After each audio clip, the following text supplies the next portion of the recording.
Hey guys, Gabriel here from Serial Killers. We got Matthew Tomkinson from Recon Wildlands. And yeah, we're gonna talk about the game. We're here at Game City in Vienna. And yeah, so maybe I start for people that don't know the game. What's it all about? So Ghost Recon has always been a tactical military shooter, and this one is for the new one with Ghost Recon Wildlands. We wanted to set it in a huge open world, so we chose Bolivia for that. And this one really makes the players be as ghosts behind enemy lines, and they're fighting against a Mexican,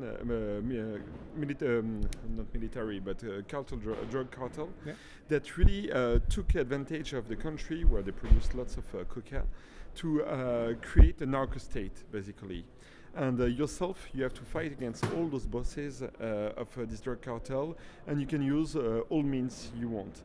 And what we wanted to do with it was really provide lots of freedom for the player, which means that he can choose to start with any part of the game he wants. It's not like a linear story. He can choose. It's more like a TV show where you have lots of episodes. He can start with any part he wants, and lots of options tactically for him. Can you go into detail, like when you play it alone or play with your friends? How much content is there, or does it work if you play it alone?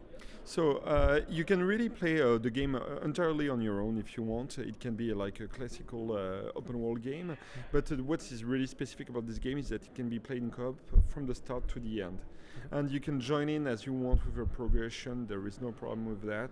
So even if you started and you want to join a friend, you can help him on his missions, but it will make the progress for you too. So it's really seamless for the players.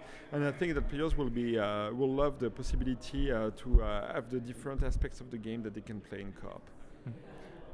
Can you go into detail with the open world? Like, what was your focus on the quests, or can you go into detail with side quests and main quests?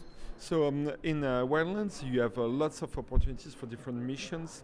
There is a story mission that are really focused more about I would say the different bosses for each province, but they're a bit separate. So it means like it's almost like you have 25 different games inside one, where you can do the story missions.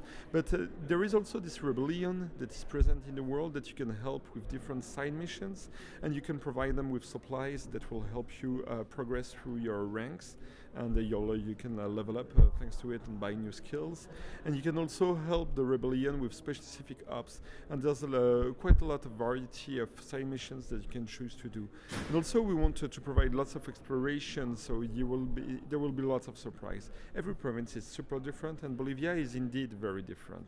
You have places where you have snow, you can have the jungles, you even have the large salt lake that you can also visit in the region, and there's lots of stuff to discover and explore there. Okay. Can you go into detail? You mentioned the skills of the game. Are there different classes or skill sets for the characters? So what we wanted to do is not to go with specific classes, but you have different skill trees that really focus on different aspects. So if you want to improve your gear, for example, or your items, something you can do. If you want to improve your drone, if you want to improve also your teammates so that they help you in fight, if you want to enhance your stamina, but all of them are across different classes, I would say. But if you want to be a sniper, you can do it. If you want to be more assault, if you want to be more tactician, if you want to be a commander, if you want to use vehicles, it's not like you have to choose one. At any time you can do everything you want.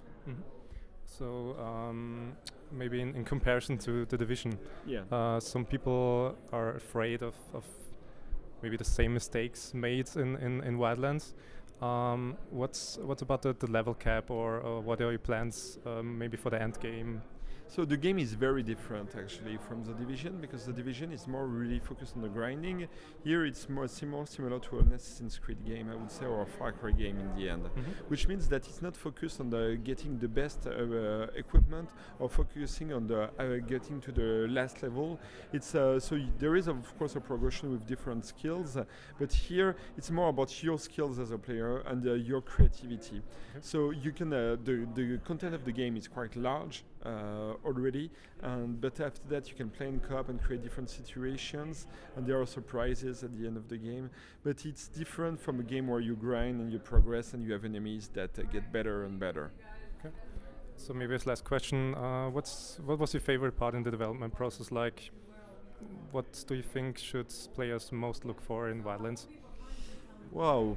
So what I really prefer in this kind of game, but it's true for all the games I've worked on, is really multiplayer aspect. So when you can try the game in multiplayer, it works well, and it's something that is really unique because you have your friends that are very creative, that bring new stuff on the table, and we often play in co-op ourselves in co-op sessions, and it's something that we really enjoy doing, and I think that the players will love it too. Okay. Thanks for taking your time. It was great to talk to you. Thank you very much.